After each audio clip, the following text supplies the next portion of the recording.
సృష్టి నిశ్శబ్దంగా నిలిచిన వేళ, అశాంతి ప్రపంచాన్ని కమ్ముకున్న వేళ, ఎప్పటికీ నిలిచే శక్తి ఒక్కటే ఉంది.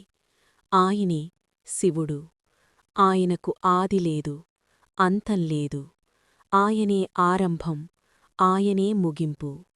ఆయన జటలనుంచి పవిత్ర గంగ ప్రవహిస్తుంది.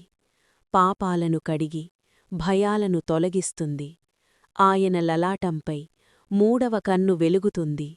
అహంకారాన్ని, అజ్ఞానాన్ని నాశనం చేస్తుంది.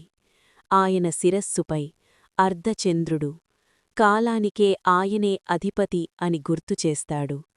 మెడలో నాగాభరణం, భయానికి ఆయనిచ్చిన జవాబు. భవంతుల్లో కాదు, సాధారణతలో నివసిస్తూ నిజమైన శక్తికి ఏమీ అవసరం లేదని చెబుతాడు. తాండవం మొదలైతే సృష్టి కంపిస్తుంది, మార్పు ప్రారంభమవుతుంది. శివుడు దేవుడే కాదు, ఆయనే చైతన్యం. ఓం నమః శివాయ.